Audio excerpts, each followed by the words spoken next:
One. Yan. Magandang morning po sa inyo mga Lods. Grabe oh.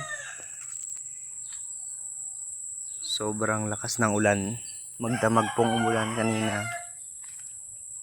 Grabe yung baha dito sa taniman natin. Wala na pong magandang ampalaya. Ito na lang po yung mga natitirang bunga niya.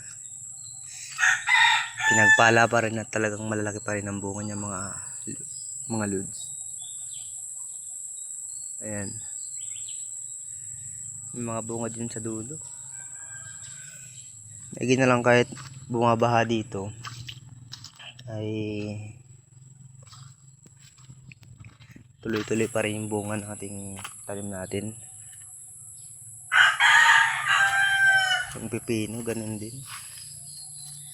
Ano, kabila. Daming bunga mga Lods. Ayan.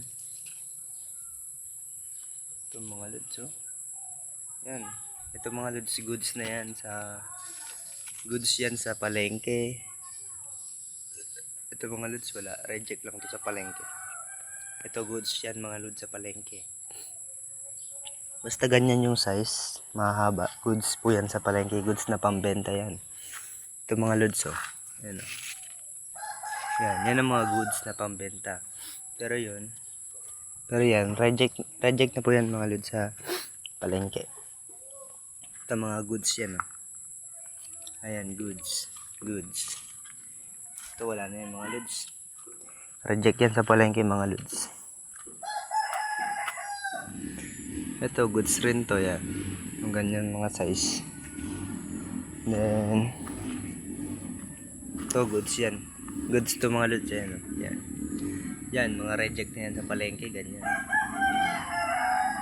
Lalo na to. Goods na goods yan. Pag mga ganyan yung size mga Lods, goods na goods yan.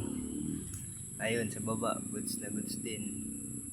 Basta mga ganun yung mga size mga Lods, goods yun. Pero yung may mga damage na may payat sa pinakadulo, yun po yung yung reject na po yun sa palengke. So, yun mga Lods, may bulaklak na yung ating kamatis.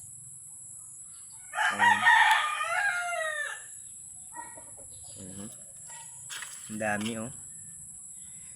Naway mag-develop para magkaroon ng bunga.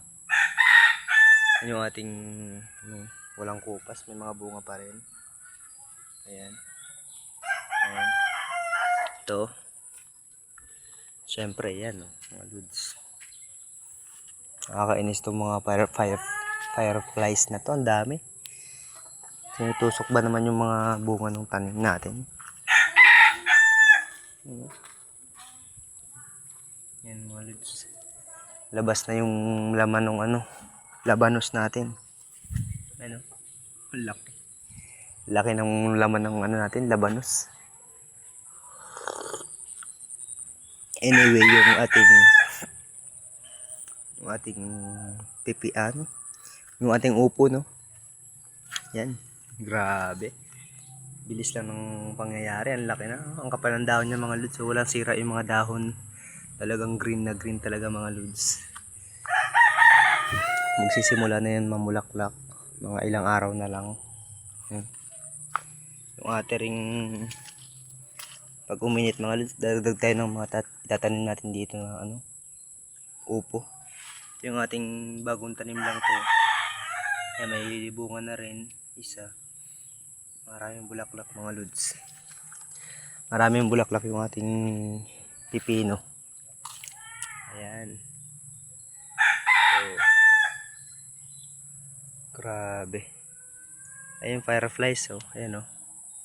Nagliliparan. Pwede lang talagang patayin yan eh. Kaso nakakaawa lang. Nabubuhay din kasi sila mga Lods. Ayan, maraming bunga yung ating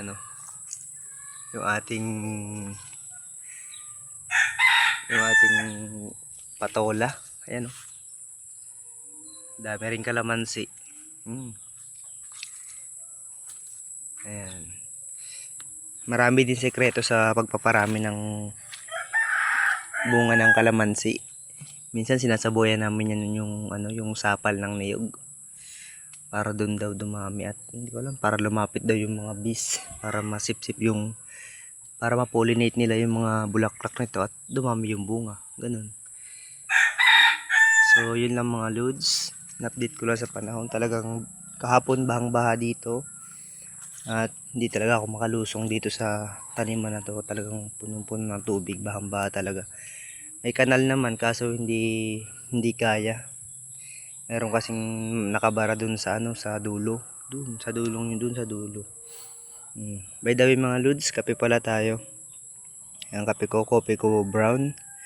Kape po tayo. At yun lang po mga lods. Maraming salamat and good morning po sa inyo lahat.